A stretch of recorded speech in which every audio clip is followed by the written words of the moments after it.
Hello, and welcome back to Acting Like an Actor. I'm your host, Sophie Jordan Collins, and on this week we are joined by actor, director, and producer Arnold Chun. Arnold was a series regular on Amazon Prime's The Man on the High Castle. He can also be seen in films such as Bullet Train and Transformers, as well as shows such as It's Always Sunny in Philadelphia, The Big Bang Theory, How I Met Your Mother, and literally so many more. We talk about what it's like being a series regular, coming to acting after having another career, and how to balance having a family in this crazy business. Please welcome Arnold Chun. Are you rich? Are you famous? What have you been on? I don't really recognize you, and neither does my mom. Can you laugh? Can you cry on command? I mean, you said you were an actor, man. What's your backup plan? Is it shattered? Dude, I'm just acting like an actor. Hello, everybody. I'm Sophie Jordan Collins, and today I am joined by actor Arnold Chun. Thank you. Thank you for having me. It's a pleasure. Thanks for being here, Arnold. Absolutely. Okay, so we always start off every episode by just asking, what's your story, Arnold? How'd you end up in this business? Well, I'm a local Southern California kid, believe it or not. I've been here since I was 2 years old. I was born in Boston. And to be honest, I just wanted to play sports like all my life as a kid. So I, got into volleyball, basketball, tennis, softball, soccer. I was a little too fat for soccer, so that kind of ended really quickly. But that's what all my friends did. I grew up here in the San Fernando Valley over in Canoga Park, which is not too far away. My parents still live there. My brother's in Chatsworth. I did all my elementary school, my junior high school, my high school right here in Southern California. And to be honest, this wasn't really a career path for me growing up because I said, most of my friends, we all played sports and went to the mall playing video games and trying to figure out like which girl we want to take to the prom and, that sort of thing. Pretty normal. Yeah. I would say pretty normal. Went to UC Irvine for college, got a degree in history, went to Japan to teach English right after that to pay off my college loans because I borrowed. Wow, I didn't know you. Yeah, that was the first job. Wow. And it's a great job because as a U.S. citizen, because of the partnership and alliance we have with Japan, you get to work there tax-free. They don't charge you taxes. And then on the U.S. side, I think this is still in place. If you work 11 months out of the year in a foreign country, up to I think $105,000 is tax-free. So first job out of college, trying to pay off college loans. It was a great choice. When I came back, I realized I wanted to be a teacher. So that's why I went there to get that experience. I realized I didn't want to be a teacher. Okay. So I came back, just honestly started waiting tables, trying to figure out what am I going to do with a history degree? Like become a lecturer or, teach at some associate college or something. I just didn't have any real career path that I wanted to, get into. So waiting tables, and then got a headhunter and got a recruiter, and then they just started funneling out different jobs to kind of take a look at. So I did like enterprise renter car. That was like my first job in the management training program. And then the headhunter after that, after a year, it was like 2001, I got hired to be a mechanical engineering consultant for a Fortune 500 company with a history degree. Oh I was like, gosh. wait, I don't know anything about mechanical engineering. They're like, don't worry, we want actually more sales force people and they'll train you on the job. I was like, okay. So I did that for 3 years, 2001 to 2003. And then it was good money. I was 27 years old and, I was, doing whatever I wanted with the money, but it was just not fulfilling. It was just kind of boring. So I thought maybe switch industries, go to a different job, but it wasn't entertainment yet. It was pharmaceutical sales. So that was October of 2003, actually coming up on 20 years anniversary. 20 years. Yeah, and then a friend of mine was doing an independent movie. His name is Eric Kim. I'll say his name because he's awesome. And it was for Madonna's company. And it was actually starring Sung Kang, who did Better Luck Tomorrow back in 2002. So it was like the first time I ever saw like a real like Asian American actor on screen. And so I volunteered on set. He was just looking for PAs to do whatever. And that's literally how it started. I was running coffee to the director, picking up grip equipment, taking picture cars from the picture car company to set. And then on the fourth day, that producer, he was like, so what do you do for a living? Like, what's your real job? I said, oh, I'm in transition. I got an offer to go to a pharmaceutical company in about a couple of weeks. And he just kind of proposed, like, why don't do that and come work for my company and let me teach you how to produce. I was like, I don't know anything about this business. I had no friends, no family members. I didn't do anything in elementary school or high school or junior high school as far as stage plays or anything like that. I literally just was like a fish out of water. And I think the allure of just the bright lights in terms of the technical side and seeing like how a movie is actually put together was very intriguing. I'd never been on a movie set. I know that sounds crazy being from LA, but it's true. I think you can grow up here, I'm a testament of it, and not be in this business. I think the closest thing was like doing the tram ride at Universal Studios tour. So that was like just getting my feet wet, and he, I guess, saw something in terms of like, wow, a kid like learns quickly and is like really passionate about this. So he hired me to be a coordinator. So I did that for like 4 months. And then, it's a totally dramatic shift to go from a regular 9 to 5 and then plunged into like, now how do you make money? Like, where's your paycheck coming from? Because you're used to that 2-week cycle. Right. So I just started learning, as much as I could. I got into supplying extras, like casting, extras for music videos, little commercials, independent movies, because I started doing extra work like many of us do, whether to get your SAG card or to make money because it's flexible. And then from there, it's like this melting pot of information. You hear so many people's journeys and so many people's stories and like, oh, I'm with this calling service, you need to get with that, or I've been specking over here and getting that, or I got this relationship with it. And it's just like incredible the amount of people that have just very different walks of life in their journey to become a working actor or a working entertainer or whatever it is. So I'm in the same boat. That's kind of how I learned everything, was just listening and kind of trying out different things. Definitely had my share of getting scammed and getting like taken advantage of. But that was kind of my film school, I guess, acting school kind of like journey. And then now 20 years later, here I am. I mean, I started out in '03, did extra work for a long time. That's how I got my SAG card. Okay. And then, extra work just became like a very good, comfortable thing to do on the commercial side because it was a completely different rate. So that was easy enough to say, that's like my waiting tables and, a serving job or whatever, other freelance job to do on the side while waiting for audition. But I didn't find my first agent until around 2008, so 5 years later. Wow. And that was just from doing student films, doing independent stuff, doing short films or whatever you could find to just get a reel. I swear my first reel is literally just like featured background work. That's all. Okay, I love it. Like, hey, because you they know couldn't. what you look like on camera. Yeah, because back then, it was before digital, so you can't just go and like grab someone's footage off the internet. Like, you have to literally call the production company or call the student, say, hey, can I get some footage?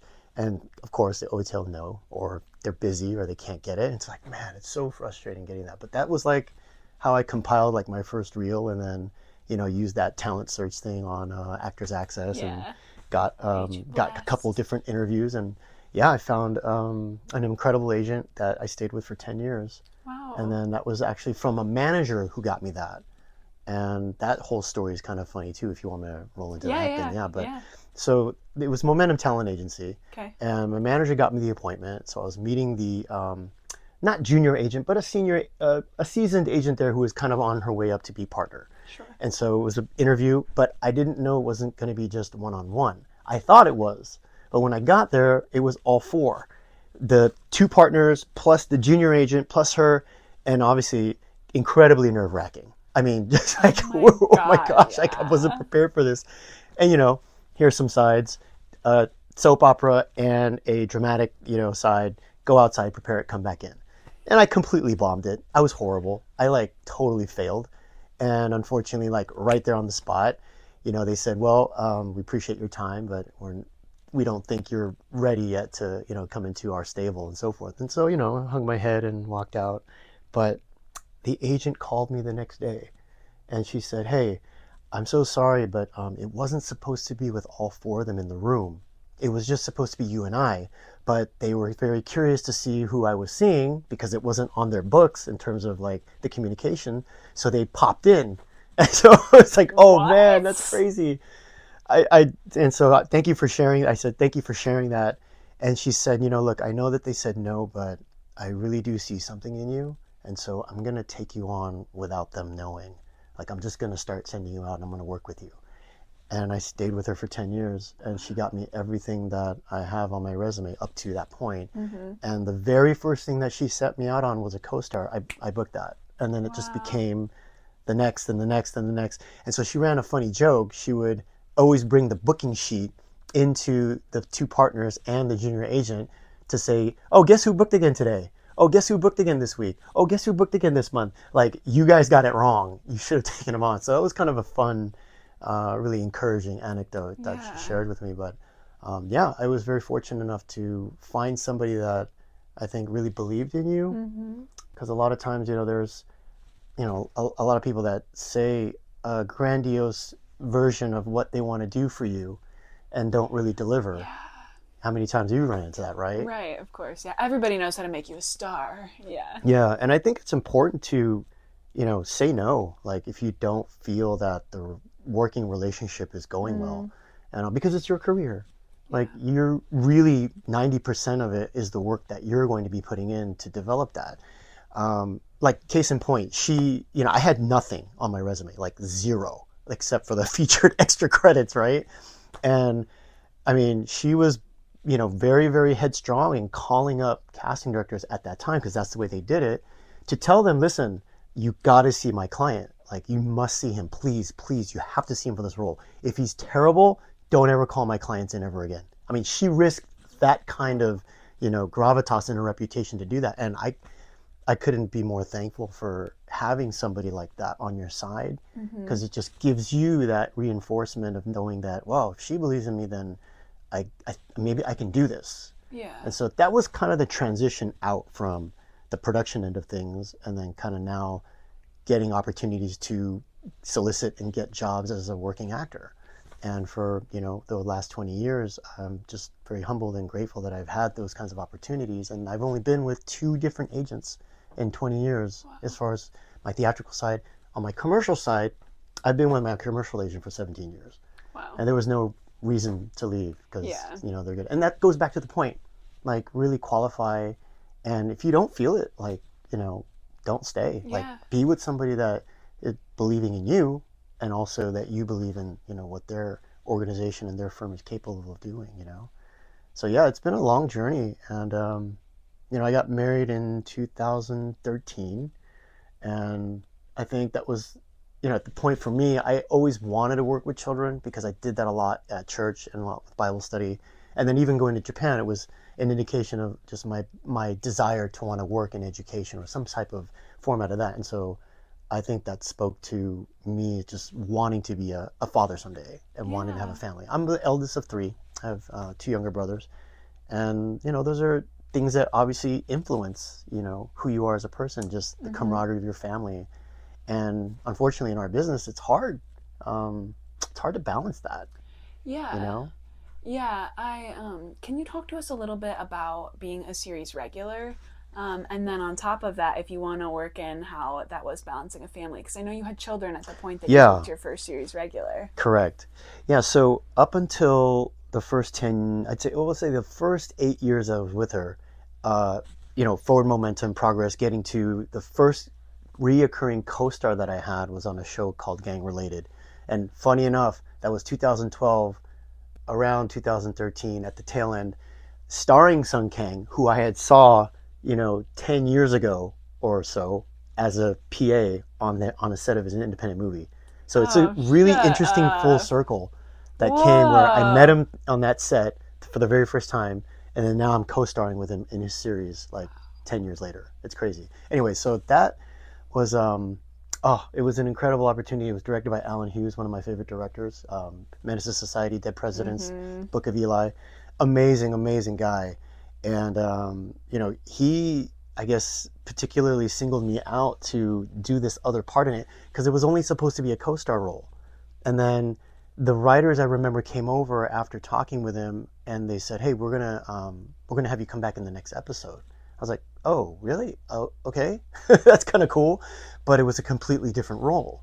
And you and I both know, oftentimes if you work on a pilot when you're established, they don't hardly ever change you to be something else, because it can be very confusing to the audience. Yeah. But that actually happened. So the role that I played in the pilot was completely different in the second episode when I came back out, and it was a completely different character. And then they wrote me for the third episode, and then unfortunately the show got canceled, so it didn't allow me to recur back in the second season. But the fact that that happened was just a testament to like, wow, I've heard about it, but I didn't think that it happens often. And that's a similar thing that happened on the next opportunity, which was Man in the High Castle. So having that first credit as a recurring co-star opened up sort of the door and the gateway to the now seeing like recurring guest stars and series regular roles. Okay. Even though I had read for them before in the past, I would always unfortunately lose out to the guy that had more credits, that was more established, and that does happen very often. But this one in particular, it was again a 2-episode sort of like co-star but guest star billing For is Man what they in the said. Castle it was? Yeah. Oh, okay. So I went in there with that knowing, and given that it was a 2-episode run, I thought that it would be at least like, callback and test and all that. But it was interesting. It was really just one callback in front of all the executive producers and the showrunner there, and that was it.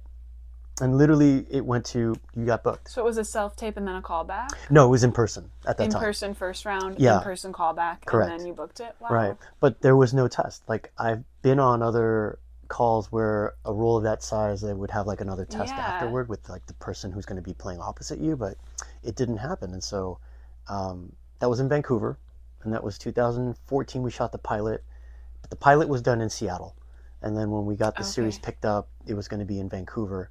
And that traveling back and forth was intense, Did you audition here in LA, though? Yep. Just out of curiosity. Okay, Yeah, cool. that was here in LA. And then the production ended up moving up to Vancouver instead of Seattle.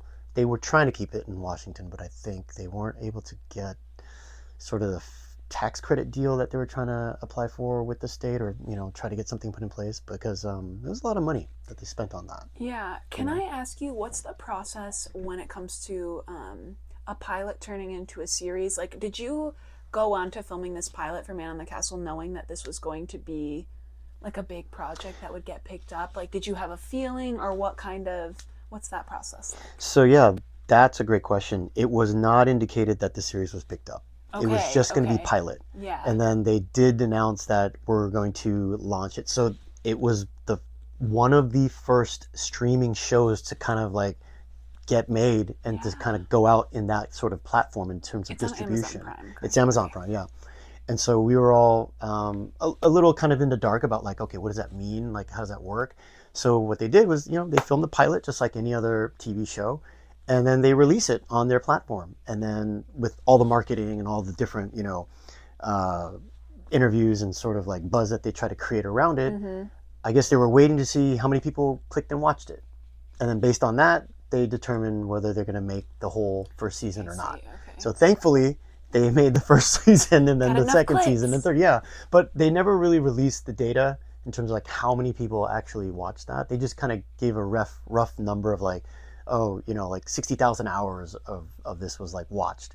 But we all know, does that mean one click in terms of a household is representative of 1 hour, or did they just watch 20 minutes of it? You don't know. Anyway, long story short, that was when we found out like it was going to be made into a whole series. So yeah, can you talk to us a little bit about how you managed having a family while also being a working actor? Like, what year did you have your first child? All of that stuff. Yeah, 2013, like I said, I got married, and then 2015, my son Liam, he's 8 now, he was born August 23rd. And at the time, the pilot, it wasn't, so when he was born, we didn't really get the notice that the series had been picked up. We were still kind of in limbo trying to figure out, is it going to be maybe here in LA, or is it going to be back in Washington? And then when they sent Vancouver, it was like, oh, okay. Just, curveball kind of out of left field. Yeah. But, granted, we were living in Sherman Oaks, so I figured, okay, we'll just, commute to the airport and then, hop on a flight and go. And it's only a 2-hour flight, really. So it's still within the same time zone, and not too difficult to fly back and forth. But the repetitiveness of the job became sort of cumbersome, because you weren't going up like, once a month. You're sometimes going twice a month, sometimes 3 times a month. And over the course of 6 months, it was 28 round trip flights. And that in itself is like every actor's dream. Yeah. Like yeah, people yeah. look at that as like, oh my gosh, I just can't wait to just do that and like be able to, jet stream wherever I want to go. But when you have a family and especially wanting to get back to your young one who, is barely like 3 months old, Yeah. that turnaround is really tight and it's really hard. And there were a Gosh, couple yeah. cases where they forgot I was in the next episode. So I would like land, I was like having dinner with my family. Then I get a phone call. Hey, we need you to be on the first plane tomorrow morning. You got to come back up. I'm like, wait a minute. I just got down. Like, what do you mean? Yeah, we forgot you're in the next episode. So we need you to get back up here right away. So like drop everything I'm doing, go pack up, get ready to go and get the car service and go. And I mean, look, it's an incredible opportunity. I will say nothing but like, I'm so grateful for having that chance to do that kind of work and get in that kind of environment. But it is not easy logistically when you have a young child in that way, and then having to, manage going back and forth and, be there for your wife because she just had a baby and she's like recovering and so forth. And so, those are things that are just, sort of out of your control at times. And you try to figure out, that they're just not going to call today for you to come up to the next episode and roll the dice. But I mean, hey, when you sign the deal to do it, that's what you do. But again, going back to the show, the second episode that I worked on, so again, the original deal was it was only going to be 2 episodes. And so I was under the impression that, okay, it's like, 2 episodes and I'm done. Did you think you were like a co-star then or a guest star? Were you not expecting to be a series regular? It was as a guest star contract, Okay. unfortunately. But as the role, it kind of started out more as a co-star role. Okay. So I'm unsure if they were kind of like trying to see the chemistry between the, series reg that I was working next to and me. And thankfully, I had actually worked with him 6 years or 7 years before on another picture. So it was kind of interesting that like, oh, we got paired up again. Full circle. All these Again, full that's circle 2 times. moments. Yeah, that's 2 full circle moments. And then on the second episode, before I wrapped, the executive producers came into the makeup trailer as I was getting ready. And they're like, hey, we want to talk to you. And I was like, oh my God, am I in trouble? Like when it's 2 executive producers to come to talk to you in the makeup trailer, you're thinking like, what did I do wrong? Am I getting fired? Like, what did I piss somebody off? Like, oh my God. And then they obviously start the contract like, so, how are you doing today? Like, yeah, I'm good. What's going on? Get the small talk. So yeah, so we just wanted to let you know. I'm like, oh my God, here it comes. They're gonna get fired. That we're gonna be producing the next 8 episodes for you and your character. I'm like, what? Yeah, we're gonna produce all 8 episodes remaining for you. You're gonna be part of the cast as a regular. I'm like, whoa, and so that was just, I was just speechless. So basically, you blew their shoes off with your performance. Yeah, and they wrote him in. Is kind of what it sounds like. I think that's what the process was. Maybe just to make sure that I could do the work and do that. And I heard about that. I've heard stories like that. Yeah. But I don't know too many colleagues around me were like, oh, that happened to them. So even though you hear about it, you can't substantiate the facts with like, oh, I know friends have actually that's happened to them. Right. And they've turned a co-star role into a guest star or a recurring guest star and so forth. So, it's hearsay. It's Hollywood, folklore, but it happened to me. And so that was just like, thank you, God, just blessings and just an amazing 4-season run at working on that show. And so, yeah, that was amazing experience. What year did you start working on the show? And what year did it end? So the pilot 2014. 2014. The season got then picked up in 2015. Okay. So 2015 to 2018 was our it. 4 seasons that we ran through. Yeah. What was that shooting schedule like? How many months were y'all shooting each year? It's generally 7 months as far as principal photography. Out of each year. Oh my gosh. Yeah, 7 months. Okay. But again, mind you, we're not appearing in every single episode in season 2, 3, and 4. But it's almost like your life's on hold for those 7 months, Loki, because you can't. Correct me if I'm wrong, but can you work on other projects in that time or not usually? In Canada, you can't. Okay. So because of the visa situation, if they hire you to come up, you're only contracted to work on that show and that's it. Like you can't jump onto other shows. I tried, actually tried to open up my visa because I was able. When you're in Canada, I guess, as an actor from the States, there's a bit of, I don't want to say celebritydom that you bring to it, but there's just maybe more actors from LA going up there, or from whatever, just the general United States going up there, that there's so many other shows that are shooting there. And so the local pool of talent, it's small. So casting directors and agents, like, you could find relationships being built with them easily up there when you're on a series and when you're on a show. So why not? Why not reach out and try to see if you can guest star or pop in for an episode on a different show? But the visa doesn't allow you to do that. So that's why I tried to open it up, because I had an opportunity to get on another show, but pending, you get your visa opened up and then go back to immigration, but they shut that down. And I appealed 3 times and they shut that down. So they make it hard. But to answer your question, yeah, I mean, there's a great opportunity to work while you're there, but the season can be rigorous because you just don't know when, and they don't give you like, here's all the episodes you're working on.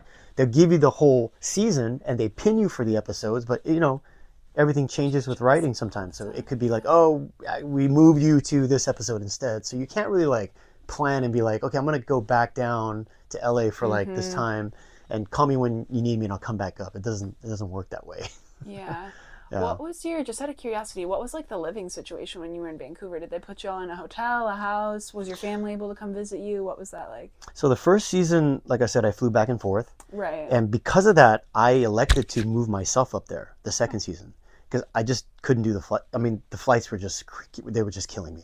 I mean, in terms of time to get off from the airport, to get back home. 2 hours early. And so the second season, I said, look, I don't want to travel anymore. Like, I'm just losing so much time with my child, and my wife needs me to help. So can I just move up there? Obviously, my agent tried to like, hey, well, let's get a series regular contract so that you can then get the travel and the move-in fee and all that stuff that comes with the SAG agreement put into place. But, it never got approved every time we asked. But they were nice enough to actually say, okay, well, if you want to move up here, then here's what we'll do. We'll cash out all of your travel, all the things that come, your accommodations, your car service, your travel, your airfare, and we'll give that into your salary, and you can move up here. I was like, done. Where do I sign? Because that basically doubled my salary per episode. So, I paid. It's a win-win. Yeah, I paid out of pocket to hire a mover, move all of our stuff up there. We found our own apartment. We stayed, right in the local, Vancouver proper. Cool. And then I just commuted 20 minutes to the studio to film and come back. And it was like, that's how I wanted to do it, and be in that way. Yes, it cost me money out of my pocket, but that was money well spent in that sense. Yeah. Unfortunately, that goes back to the visa problem. The second season, I tried to, open up the visa because I was like, I want to stay up here. I mean, there's tons of work, and that's why it's like advantageous to try to do that. But I got denied. So when the visa ran out, got booted back down to LA. Dang. And then so the third season, I had to do the flying back and forth again. So that's why I ended up going down to the South Bay. Because Lawndale, Torrance, Hermosa Beach, Redondo Beach, it's within like 10 minutes to the airport. So that made it like much more convenient to do that. Yeah, that makes sense. So were you never officially written in as a series regular then? Because you mentioned the contract. Yeah, not on contract, but as far as okay. character, they definitely used it as a series reg. Interesting. And that happens, So is that just a them lot. trying to like save budget? Is that why they do that, or? Who knows? That's a great question. It could be a myriad of things. I mean, every season they're adding different series regulars that literally for just that season they appear, and maybe they get killed off and so forth. And then, I'm already an established character and I'm woven into the storyline. So I don't know. That's a great question. I mean, we pushed for it every year, and every year we got turned down. So instead, I just kept getting my quote bumped up every year. But it never fully materialized into an actual series regular contract, but the character was used as a series reg. And I think for me as a professional, when you get on a show of that caliber, you want to do the best work you can. You own it like it's yours, because it becomes something where you're proud of the work that you put in to first get on the show. Right. And the fact that they're not just giving you morsels. I mean, they're actually like really weaving your character into the main storyline and the fabric of like the whole main theme of the story, and your character is the first catalyst that they see for that. So it gives you motivation also as a performer to want to be at your best and bring your best to it and own it like it's yours and talk about it like it's yours. Yeah. You know? Gosh, especially in your case too, where it's like they literally like wrote you into it. That's so awesome. Yeah. I'm curious for you, what was your preparation in terms of playing the same character for that many seasons? Did you approach that role differently than your other roles, or what was that kind of like? Absolutely. Definitely Yeah. more of a dive into looking at his backstory. And Yeah. at least in that regard, when you're in that kind of position, you get to ask the writing room, you get to ask the executive producers, you get to ask the people that are running the show insights about, you know, where do you want me to play this? How do you want me to play this? Where does this character go here in this next episode or the episode before it? And so those were great moments to choose and kind of come up with your own interpretations based on the theme of the story and the arc of the story of like where you want to go. And that actually became good opportunities, and you've heard it before, where that lends writers to then kind of do more for you as well, because you're invested and you're inputting things that they didn't think about to help direct and guide where this character might, you know, appear or you know, go in their journey with the other characters in the whole show. That show had a lot of different characters and a lot of different storylines. So you've done the thing that all of us actors, we strive to do. Like, I feel like when you're a working actor, that's kind of the goal that we all have in mind, is like, when am I going to get that series regular, et cetera, et cetera. So what is life like post series regular after you've kind of done the thing? Well, that's a great, that's a great point. I mean, you come off a series and now you're just really reading for other series in the same regard, as far as, you know, recurring guest star or series reg, or even movie opportunities become a bit bigger for you. Yeah. And I had thought, because of what I've been hearing from other people and other mentors and so forth, that you generally will find another show like right away. Well, that didn't really happen for me. And so it was kind of a burst of the bubble. And I thought that, okay, we shouldn't have like much of a delay, maybe there, because I'd been reading for other things, but it didn't materialize as quickly as I thought into, you know, other opportunities. And I'd seen other people that had happened to. And again, I think that speaks to just everyone's journey is very different. Yeah. And so in 2019, right after that series ended, I think, what did I do in 19? It was like an episode of a Disney show, and it was like, oh my gosh, finally the first time I get to do something for kids, because most of the stuff I do is not for kids. So, you know, with my child and everything, I would like, hopefully one day, like, I can show, you know, kids like what I do, but now they're not old enough to see it. And then with 2020, the pandemic happened, and that kind of shut everything down. So it just sort of, you know, derailed everything. And as we opened back up, here I am back on, you know, I don't know if you want to call it square one, but, you know, trying to get back to where I was before. In December of 2020, there was something that came up. It was going to be a 5-episode recurring on a streaming show, and then that one fell through. When the pandemic happened, as you know, everything shut down, and so it was kind of getting back to square one and trying to figure out like what to do in the midst of, you know, everything being shut down. So I was doing a lot of gig work and, you know, just doing whatever I could to support the family, because at that time now I had 3 kids. So a second was born in 2018, and he's 5 now, and now my youngest is 3. And so, you know, there's a lot to shoulder when you have that. You can't really, you know, just sit back and kind of relax and not do anything. So December of 2020, like I said, was I had an opportunity to get on another show, and I was like, oh my gosh, finally, I've like broke the drought. And it was a 5-episode recurring for a big streamer. And then 2 weeks before I was going to fly out, they rescinded the deal. They like literally took it away. And so that was hard, you know, to kind of go through that, where it was going to be enough to like take care of the family for the year. And then to have that fall through is like, oh my gosh, what do I do now? And do you know why it fell through? Can I ask a little more in depth? Yeah, they were shooting in a country that had a 14-day quarantine, because at that time, you know, it was Korea, Japan, and also Vancouver. And each of those countries had a 14-day mandatory quarantine. And so the thing that really kind of irked my whole team was like, I wasn't the one asking for quarantine pay. That's something that was baked into the agreement by SAG-AFTRA for the time of, you know, the pandemic, for people who wanted to film during the pandemic, given the health protocols that were in place. And, you know, hey, every country's doing their own thing with that. So anybody who would have to go over there, hey, that production has to put them up in a hotel for 14 days until they're clear, and feed them, and also pay them a day rate. And I think that maybe that was one of the sticking points for not only my deal, but everybody else after that I had heard. They tried to do the same thing. They were asking people to go up there and be local hires from Los Angeles. But so what does that mean? That they have to pay their own way there and stay in the hotel by themselves and pay their own way there and not be paid? And that just didn't make sense for me. Not only that, it was kind of just strange that they, threw that out, that they didn't want to do that, where they're the ones that agreed to that. I didn't ask for that. It's just part of the regular agreement, but they wanted to get out of that. And so I think they used force majeure and rescinded the deal, unfortunately. And it was depressing. No, yeah. To I go bet through you're that. not the only one that happened to, too. Oh, I bet yeah, I'm sure. Yeah, gosh. Yeah, outside of the people that obviously had to shut down because, like, hey, the pandemic happened, so that's another form of it. But to book I mean, my gosh, the audition was ridiculous. It was like 12 pages, in 3 different languages, mind you. And then to Yeah. get Oh my considered for that gosh, role, Arnold, yeah. and then all of a sudden, like, to have it taken away was Yeah. pretty blowing to your, confidence and mental health and everything Yeah, else. no, I'm sure. As this business is. Yeah. But again, silver lining, right? Like that casting director for that show, I think, felt incredibly horrible about what had happened. And again, there is goodwill. There is the care that comes out from time to time. And she was the one that actually pushed to get me on Bullet Train as a kind of like, sorry that one didn't work out. Here's this thing instead.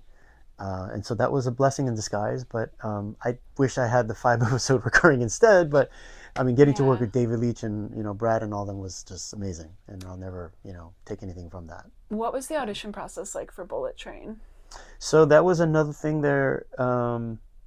The sides were literally like 2 pages, and it was literally given to me like, "Can you please put this on tape by tomorrow?" And they did tell me it's going to go straight to network in terms of Sony, because that's the head network, and then it's going to be seen just by producer and director, and that's it. So Wow. I got the feeling that there wasn't anybody else that it was going out to, that they were basically like looking this for me to guy. and Yeah. that she was saying, hey, he can do this. Yeah. Okay, just put him on tape, let's see. And then when I sent it in, like 4 or 5 days later, I found out that they wanted me to come. I was like, oh, awesome. And that's how that happened. Yeah, it's crazy. Wow, that's awesome. So I'm curious, Arnold, you've been doing this working actor thing for a while.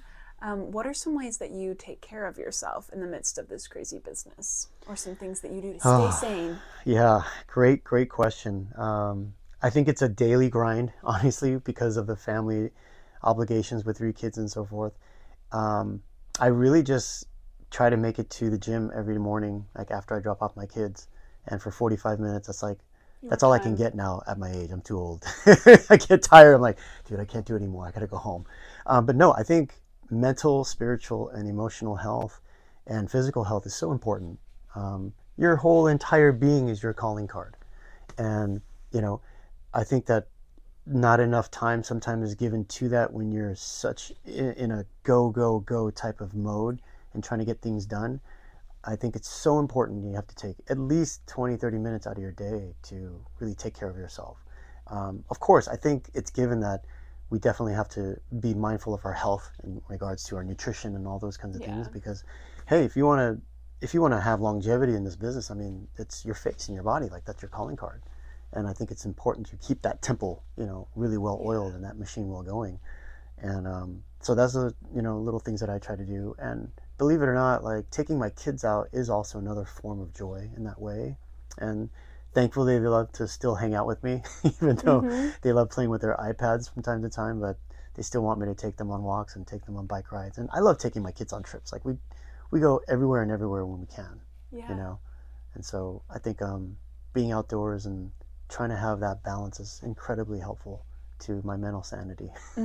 Because we get rejected a lot for what we do, and I think sometimes if you focus on that too much, and it's not like I haven't had that. I've gone through depression. I mean, I tried to kill myself in 2010. I tried to take my own life, and I think it was a culmination of like all the things that were passing me in this business. Like, why am I not getting that? I'm working so hard and I'm not getting those opportunities. It's Yeah. always going to the guy that has that bigger resume.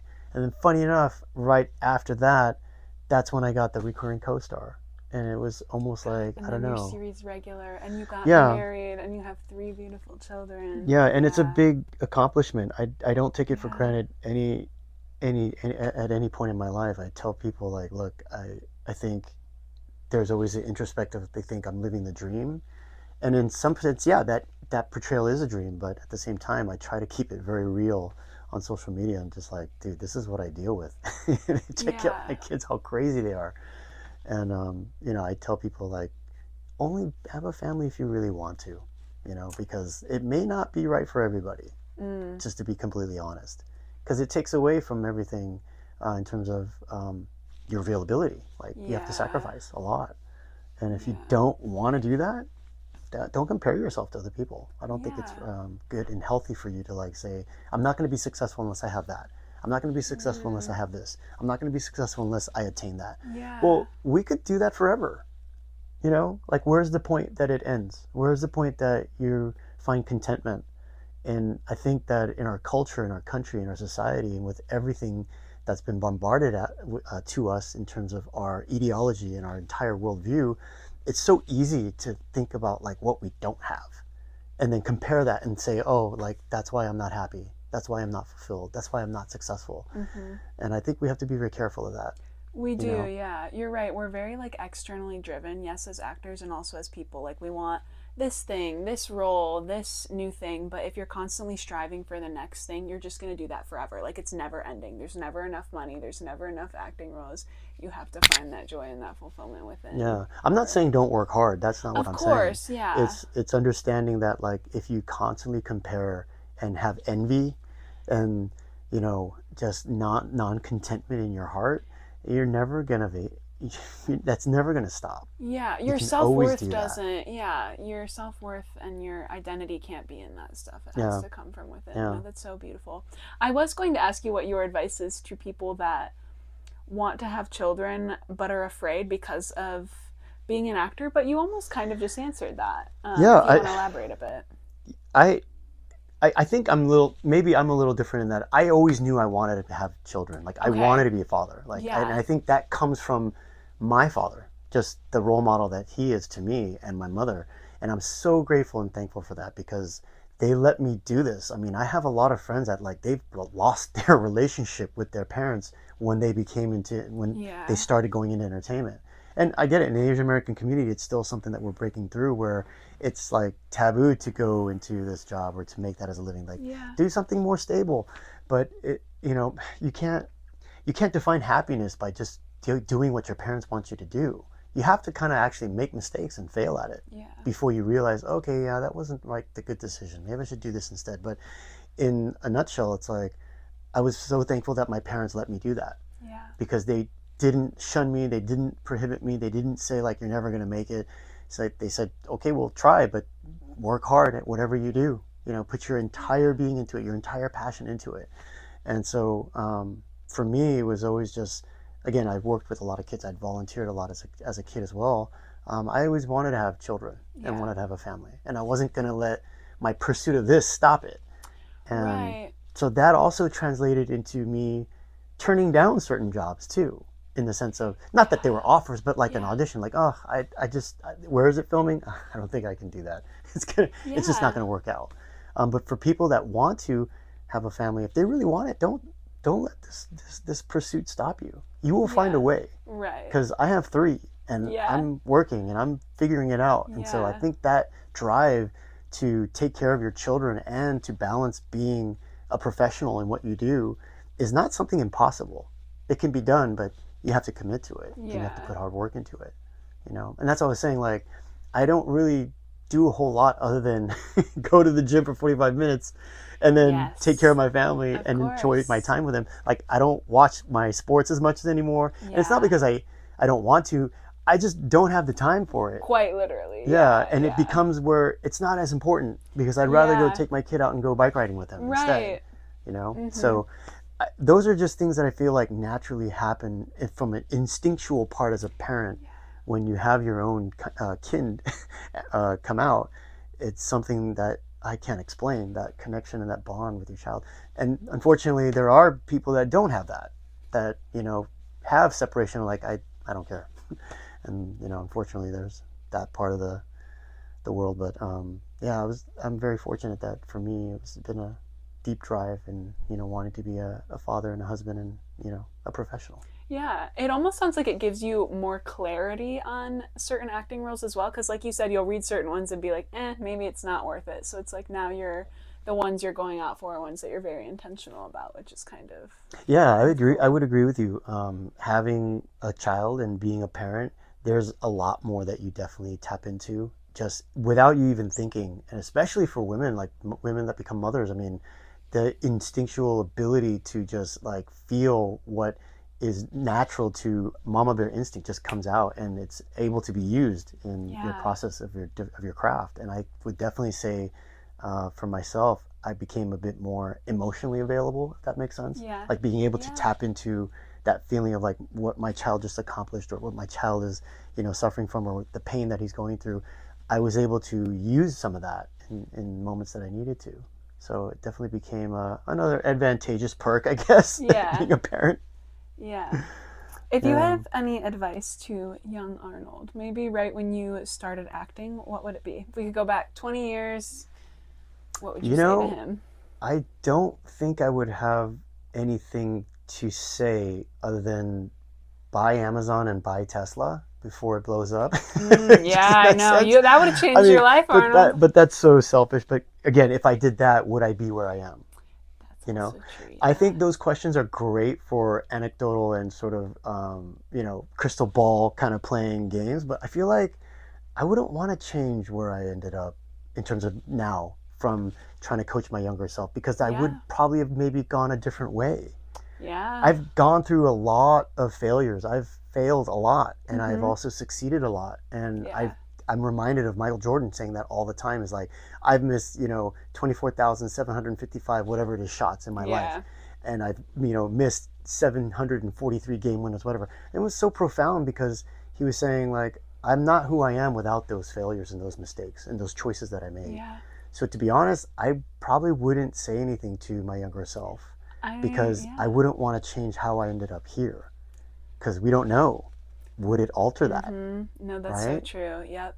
I love that too. What I love about your journey is you had quite a bit of life experience under your belt before going into acting. Like, I love that you pursued another career and stuff like that, because I always feel like life experience is one of the best acting coaches. Like, you have all these little experiences under your belt of going to Japan, working in those different industries, and all of that is kind of full circle in making you a well-rounded person. Oh, very true. And I think everybody has those kinds of stories, and you can draw from those kinds of things. Again, for me, because it wasn't really a career path, like I just I didn't know this is what I wanted to do. I found it at 27. And you just kind of fell into it in a way. Yeah, too. I literally was going to go into just another corporate job. This was not on my radar at all. And I think, if you want to call it fate, that had to happen, because here I am, and then I found what I wanted to do in life. And so if I change what I had done in the past by talking to my younger self, then I might not be here with you, talking in this moment, sharing this story and all the things that I've gone through. I wouldn't want to change that. No, I love that.